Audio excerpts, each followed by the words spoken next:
যেটো কাম পোনে পোনে নহয় সেইটো কাম আঙুলি বেঁকা কৰি হ'লেও কৰাত একো ক্ষতি নাই। নিজৰ ব্যক্তিত্বক এনেদৰে গঢ়ি তোলা যাতে যিজন মানুহে আজি তোমাক অৱহেলা কৰিছে এদিন তোমাৰ সৈতে কথা পাতিবলৈ, তোমাৰ অট'গ্ৰাফ ল'বলৈ তোমাৰ পিছে পিছে ঘূৰিব।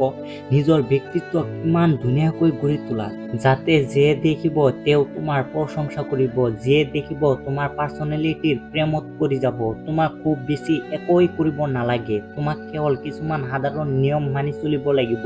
তুমি যদি এই নিয়মবোৰ মানি চলা তেন্তে তুমি এজন আকৰ্ষণীয় ব্যক্তিৰ অধিকাৰ হৈ পৰিবা। নম্বৰ 1, এজন ভাল শ্ৰোতা হ'ব লাগিব। আমি পৃথিৱীত যি ধৰণৰ মানুহবোৰ দেখো অলপ যদি মন কৰা তেন্তে দেখিবা প্ৰত্যেকেই নিজৰ মনৰ কথা ক'বলৈ আগ্ৰহী হৈ থাকে, প্ৰত্যেকেই নিজৰ কথা ক'ব বিচাৰে। গতিকে তুমি আকৰ্ষণীয় ব্যক্তিত্ব তেতিয়াহে পাবা যেতিয়া তুমি কেৱল নকবা, কোৱাতকৈ বেছি শুনিবা। তাৰমানে 70% আমি শুনিব লাগিব আৰু 30% ক'ব লাগিব।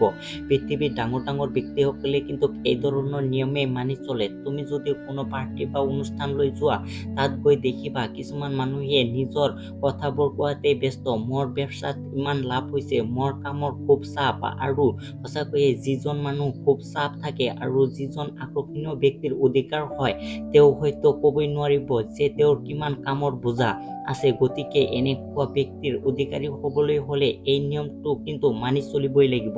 2 নম্বৰ পইণ্ট, তৰ্কত কেতিয়াও লিপ্ত নহ'বা।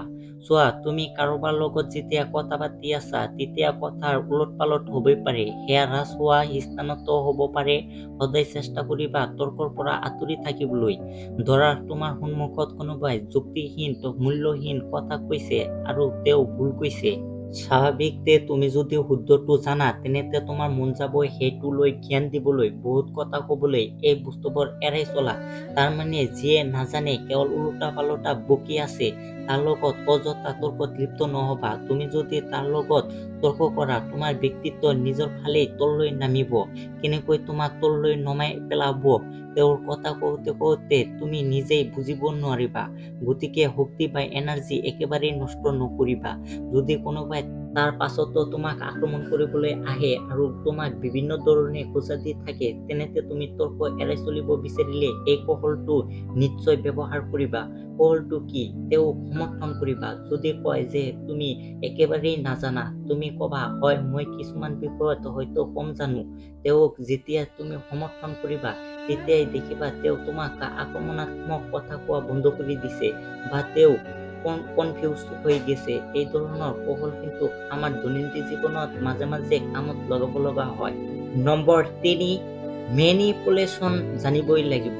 চোৱা, তুমি খুব পোনে পোনে কথা কোৱা, তোমাৰ যি ভাল লাগে মুখৰ ওপৰতে কৈ দিয়া।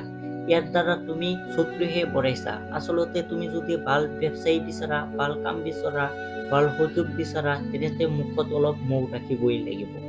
মই কৈছো কথা অলপ সজাই পৰাই ক'বলৈ শিকা। মেনিপুলেশ্যন তুমি শিকিবই লাগিব। যিটো কাম পোনে পোনে নহয় সেইটো কাম আঙুলি বেঁকা কৰি হ'লেও কৰাত একো ক্ষতি নাই। 4 নম্বৰ পইণ্ট, প্লিজ শব্দৰ ব্যৱহাৰ। তুমি যদি কাৰোবাৰ পৰা কোনো সহায় বিচৰা, তুমি যদি বিচৰা যে কোনোবাই তোমাকে এই কামটো কৰি দিয়ক, তেওঁক প্ৰশ্ন নকৰিবা প্লিজ তুমি এইটো কৰি দিবানে, এইটো নকবা। তাৰ সলনি প্লিজ শব্দটো ব্যৱহাৰ কৰা। ইয়াতে তোমাক বহুত বেছি নম্ৰ, বহুত বেছি শিক্ষিত, বহুত বেছি ভদ্ৰ যেন লাগিব। যেনে প্লিজ তুমি মোক এইটো কৰি দিয়া। ইয়াতে 90% চান্স থাকে যে তেওঁ তোমাক কামটো কৰিয়েই দিব। 5 নম্বৰ পইণ্ট, প্ৰশংসা বা কমেণ্ট কৰিব জানিব লাগিব। চোৱা, সাধাৰণতে আমি যেতিয়া প্ৰশংসা কৰোঁ সকলোতকৈ আগতে যিটো প্ৰশংসা কৰোঁ সেইটো হ'ল সাজ-পোছাক লৈ, চেহেৰা লৈ, চুলি কটা লৈ ইত্যাদি ইত্যাদি। কিন্তু তুমি যদি এই সকলোবোৰৰ বাহিৰত বেলেগ কিবা লৈ প্ৰশংসা কৰিব পাৰা তেন্তে সেই ব্যক্তিজনে কিন্তু তোমাৰ মনত ৰাখিব। যেনে ধৰা তুমি যদি কাৰোবাৰ গুণ লৈ কথা কোৱা, তুমি যদি কাৰোবাৰ চৰিত্ৰ লৈ কথা কোৱা, তুমি যদি এইটো নকৈ যে ইউ আৰ লুকিং হেণ্ডচাম বা এইটো নকৈ তুমি যদি কোৱা তুমি যে ইমান বুদ্ধিমান, তুমি যে ইমান স্মাৰ্ট, অথবা তুমি যে ইমান ধুনীয়াকৈ মানুহক হহাব পৰা বা সুখী কৰি ৰাখিব পৰা, এইটো সঁচাকৈ প্ৰশংসা কৰিবলগীয়া। তেতিয়া কিন্তু সেই মানুহজন বুজি পাব যে তুমি বাকী 10জন মানুহতকৈ বেলেগ। এই ধৰণে প্ৰশংসা কৰিবলৈ আৰম্ভ কৰা। 6 নম্বৰ পইণ্ট, আৱেগিক নিয়ন্ত্ৰণ বা ইমোশ্যনাল কণ্ট্ৰল। এজন আকৰ্ষণীয় ব্যক্তিৰ অধিকাৰী তুমি তেতিয়াহে হ'ব পাৰিবা যেতিয়া নিজৰ ওপৰত তোমাৰ নিয়ন্ত্ৰণ থাকিব, তোমাৰ আৱেগৰ ওপৰত নিয়ন্ত্ৰণ থাকিব।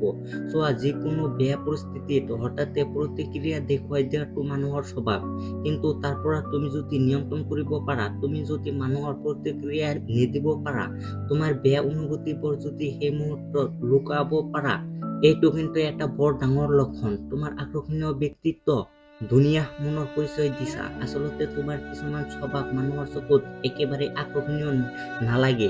গতিকে এই সৰু সৰু নিয়মবোৰ মানি চলা। চোৱা কেনেকৈ তোমাৰ ব্যক্তিত্ব জিলিকি উঠে।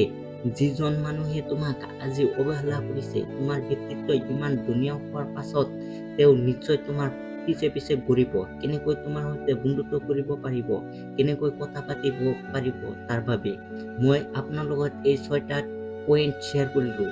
কেনেকুৱা লাগিলে প্লিজ কমেণ্ট কৰিব নাপাহৰিব।